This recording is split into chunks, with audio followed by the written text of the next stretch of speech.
Den tidlige filmhistorie. Tysk ekspressionisme. Under 1. verdenskrig gik det sløvt til med den tyske filmindustri. Der var ingen import af fjendens film, fordi at det ville staten simpelthen ikke tillade. Nej! De fik nemlig kun film på deres egen produktion og fra neutrale lande, som f.eks. Sverige. Under krigen, altså 1. verdenskrig 1917, byggede den tyske regering UFA-studierne, som står for Universum Film Action Gesellschaft. Herefter lagde man de eksisterende produktionsselskaber sammen. UFA blev den største af sin slags i Europa. Den tyske filmindustri, den tidoblede simpelthen under krigen. Grundet de ubehagelige ting, der ligesom skete under krigen, så valgte de tyske kunstnere at arbejde mere eksperimenterende og mere avantgarde, for ligesom at komme væk fra virkeligheden og bearbejde på en anden måde. Her så ses der også mange eksempler på symbolik. For eksempel i filmen Dr. Caligari's kabinet, hvor Dr. Caligari han symboliserer den tyske krigsregering, og Cesare han symboliserer soldaterne. Ekspressionismen tager udgangspunkt i malerkunsten i starten af 1900-tallet. Men den bredte sig hurtigt til de andre kunstformer, f.eks. teater, litteratur og arkitektur. Ekspressionister formidler deres oplevelser med abstrakt tankegang. De filmiske virkemidler, der bliver brugt, er f.eks. stærk sort-hvid kontraster. Der bliver brugt skæve kameravinkler, skarpe linjer i billedkomposition, forvrænget scenografi. Og derudover så bruger filmen meget indendørs sets, fordi så får man ligesom mulighed for at have en bedre kontrol af lys og mørke. Og det skal ligesom forestille at frembringe sådan en angstfyldt atmosfære, som tysk ekspressionisme spiller rigtig meget på.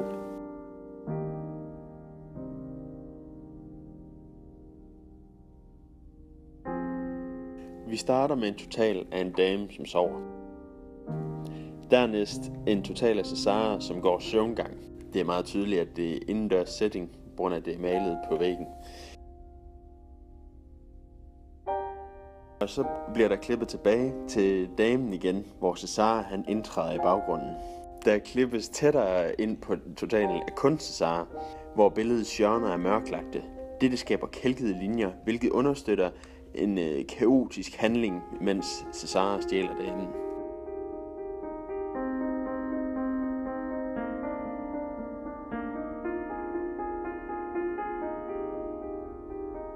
Der klippes tilbage til totalen af damen med Cesare snigende på vej ind mod hende i baggrunden. Og så klippes der til Cesare, som vises at have en kniv. Tilbage til totalen af damen, hvor Cesare nærmer sig.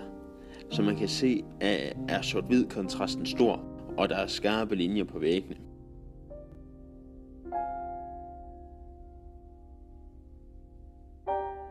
Der klippes henholdsvis mellem et nærbillede af Cesare og totalen af damen.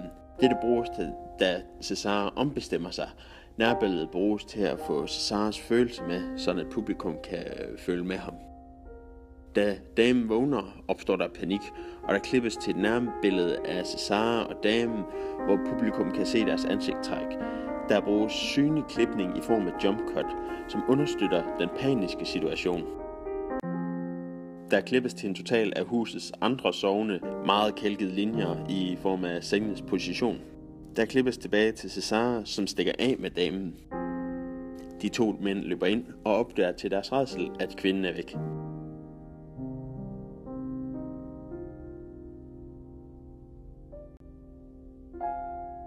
Der klippes til en 3/4 total af en mand, som opdager Cesare ud af vinduet.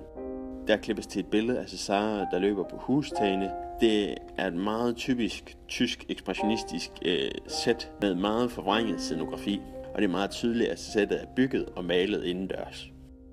Rent historisk set, så er der spor af amerikanske film. For eksempel så har vi 1930'ernes horror og 1940'ernes film noir. Citizen Kane har sådan nogle sorte ledtræk fra ekspressionismen. Og i Lynch's film er de uskyldige i en slem situation. I filmen Shadow of a Doubt af Hitchcock, der arbejder så også med mange af de her ekspressionistiske virkemidler.